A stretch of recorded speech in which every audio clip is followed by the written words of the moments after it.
This one will be from Saint-André almost all the way to Grenoble. Saint-André is here, Grenoble is there, here's Nice, here's Marseille. Let's get into it. On this day I took off on the west facing takeoff in Saint-André. We had some clouds above, some stratus cloud layer that covered up the takeoff, and I couldn't take off soon enough. So I had to wait a little bit to start. So I started a bit later than I wanted. Right after the takeoff I went straight for it because I thought I'm late and I had not much time left and I wanted to do a big flight. So I used just dynamic lift all the way. I stopped here at these white cliffs because the sun shines there first and the valley winds hit them as well. So it's a nice convergence sort of zone that is quite reliable every day. This is usually my first choice to climb up a bit to get forward, connect to these ridges here and move forward. If I get something in the way, I get, like in this case, I got just a little bit over 2,000 meters and jumped straight forward to the next mountain range here. Got in a lift straight away as well. That's always nice. If that's the case, I just go straight to this next mountain, which is called Cheval Blanc or the White Horse. Today it worked pretty well with some massive sink, as you can see there. It's still early in the day, so normally here we have some dynamic lift and I try to push forward as much as I can. In this case I decided to go more westerly direction here instead of straight, as I saw better clouds there and I was pretty low, and I know that the ridge in front of me here works super low down, and the reason for that is that there's these valley winds that just come from here and connect everything there. Plus it is right in the sun, facing more southish, southwest instead of straight west. There's a more reliable thermal source that I topped up a bit just to be able to jump to the next one, as it has a bit higher peak and even better valley wind systems that support thermal productivity and makes for an easier time for me to climb out. So I did that here, climbed up again just a little bit. On the way crossing over I found a little bit more, so I topped out to just over 2,000 meters and jumping yet another taller mountain at lower altitude, knowing that it's gonna work. And again, this is a more east-southeast facing mountain, and it's been in the sunshine a bit more longer, and it has nice two bigger systems that combine the valley winds. So it's sometimes it's a convergence zone. It really depends on the time of the day where it is. Sometimes it's up here, sometimes it's down here. It really depends. Every day is different. On today's flight it was right here, so I got again just over 2,000, and then I got a really nice one and took it all the way to 3,000. Beautiful! Wouldn't you agree? Here I used some cloud suck. There was clouds right here, so I used the cloud suck to stay right under the clouds, push speed bar to go straight, not to get sucked in, and moved out forward. It's not necessarily the most traditional route to take. Most people would go something like this or that. On this day there were clouds and it looked like the better line, so I took this line as the day was offering clouds. And as you can see here, there's a lot of clouds, so I used that, climbed again just under 3,000 meters and jumped straight to the next ridge. And this ridge is called the highway ridge. Basically you have the valley winds hitting from the northwest west, and the altitude of the mountains is about 2,200 meters or so, so you're just high enough to use the valley winds all the way, and you don't really need to turn here, which I didn't. Just kept on pushing forward past the ski station of Montclar just before St.Vincent takeoff, which is there. I climbed up what I thought is enough, about 2,700-800 meters, moved over to this next mountain. Again, a really cool mountain. This is facing west. Sun's been there for a while, cause now it's about 2 p.m. in the afternoon, so just got a thermal nicely there, pushed forward. Here I moved towards left because I saw some clouds. Also you can see that this peak right there is just facing the sun. There's winds coming from both directions. It's a nice little trigger point, and I wanted to go more option A instead of option B. There's two ways how to cross this lake. It's one of the more difficult crossings of the flight.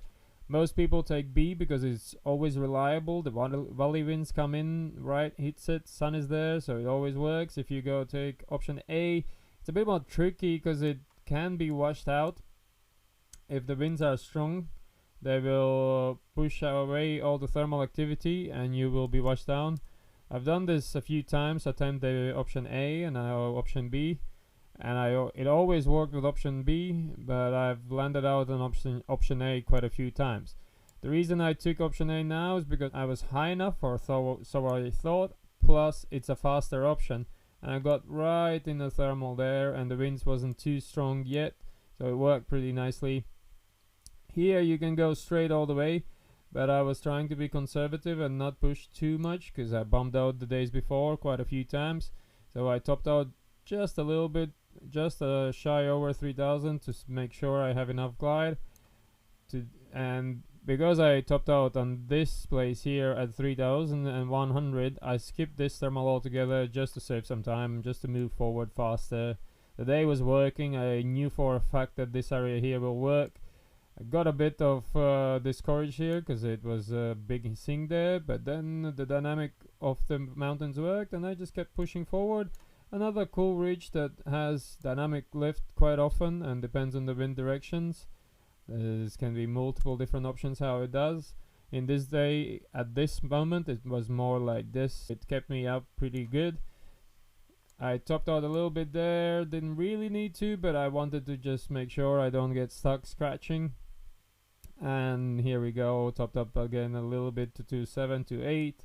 It's not a big crossing, and I knew that this is gonna work, and it did beautifully. So I just kept on moving forward again. 98 k's, about halfway. Managed to keep average speed at 27.6 over 3 hours and a half. Let's see what happens when I turn around. Hey buddy! That is really cool. That is really, really cool. Jumped over, again, got a thermal on the way, just a top out, just to be able to stay above this ridge line. And here you have winds coming from both directions. Following this ridgeline usually works really well because you're going right above all this convergence that is valley winds from all directions. But you gotta be high enough, like I'm 2600, almost 700 here, and not losing much, having a decent glide. Moved forward, thought of turning, wasn't really needed there. And reached my goal. This was where I wanted to do turnaround, so I reached my goal. And on the way back I had a little headwind, so I was trying to just kind of climb out just enough here and there to make sure I don't get stuck. It's better to do a few extra turns than find yourself low and start scratching. You will waste a lot more time. By this time I gotta mention that I was flying for about 4 hours now. I was a bit tired. So the fatigue played the game, and I also needed to pee. And my head wasn't working straight anymore, so I went out this glides here. I thought, you know what, I'm gonna jump straight to the mountain, to the following mountain here. This area. I left way too low on the way I was peeing, which I do standing up, and that means my glide and my efficiencies are not there because I'm busy doing something else.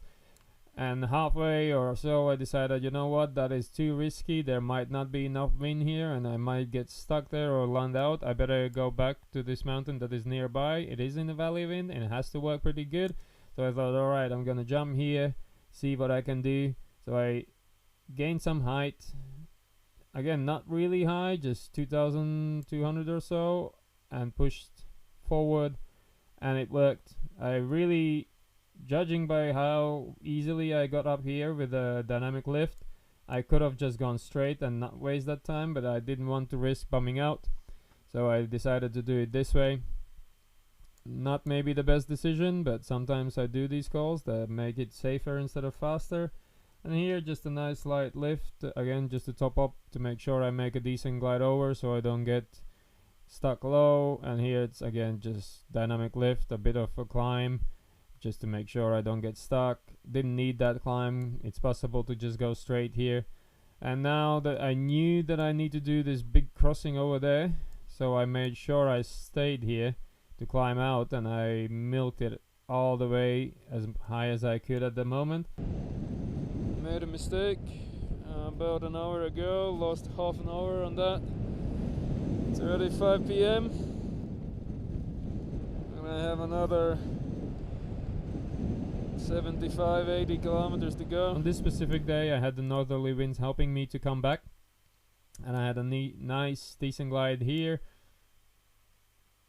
Just made it all the way over. Decided not to risk again and just come here and climb up again, and you can see even more northerly wind influence in this one. Got high, nice and high, 2.9, so I can easily jump over these. And then here really work my way up all the way 3,500 or so, just to make sure that I have enough height to glide. Now I was facing a huge glide. Okay, it's a long glide. Could use this cloud, but I know that this area near the lake usually triggers things off, and I was hoping for some thermals here, and luckily for me I got some light zeros, and every time I've been here there's usually some zeros, and it's super light as you can see, but I'm drifting with the northerly winds, so I'm just using those zeros to sustain my height. I didn't really want to jump to the cliff too low. Again, it's just safety, just to make it a bit better. You can see the glide is amazing. I'm almost losing nothing.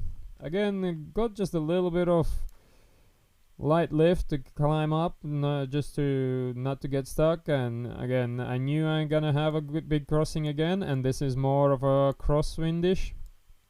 So tailwind, slight tailwind, mostly cross. So I got over 3,100 and pushed forward.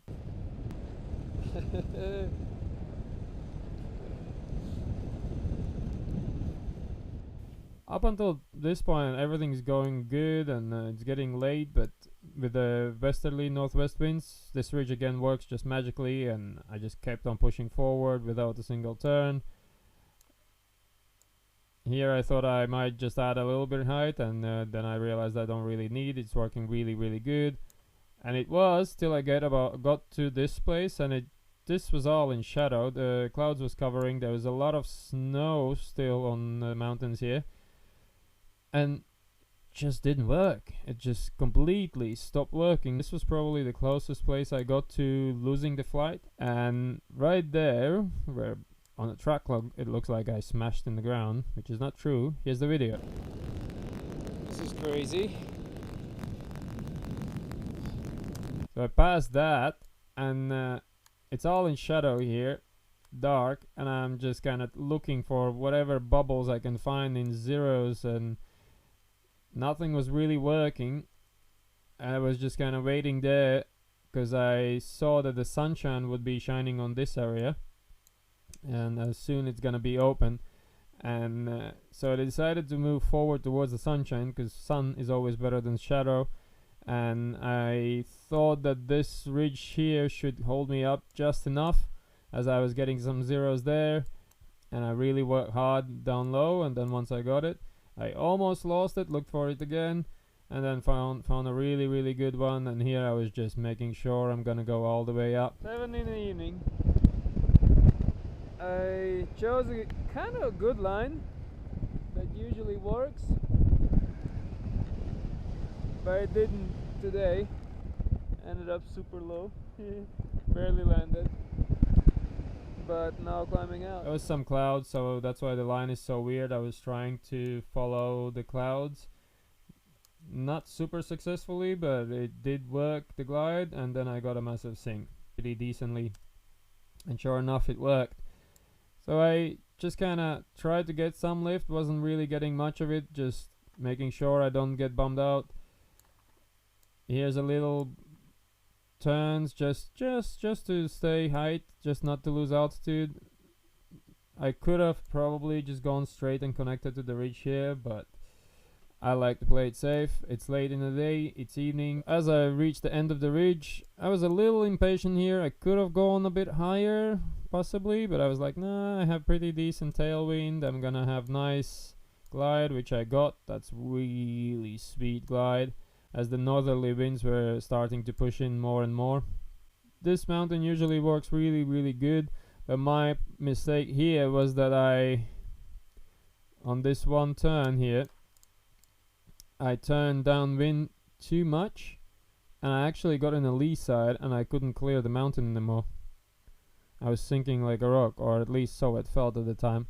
So I decided, well, probably my best option is just run downwind and follow this ridgeline, as there's still some northerly winds, and the local valley winds that created that westish here is more parallel there. Up high there's still some northish components, so I thought it's gonna keep me up somewhat alright, and it did, and just kind of pushed to the next valley as fast as I could to get to the sunny spot. There was the only sun left here, and there's the opening of the mountains here, so I thought it should work pretty good, because the way I figured, it's probably the winds are something like this coming along. It did work.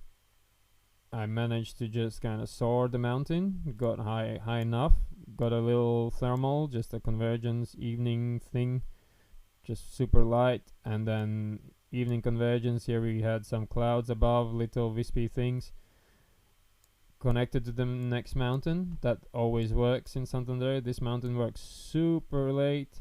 If the sun is out, it still works pretty much every day almost. Could have gone farther, but I didn't want to walk to the car, so I decided, you know what, it's a good flight, it's 9 hour plus, it's enough, I'm just gonna head back and land.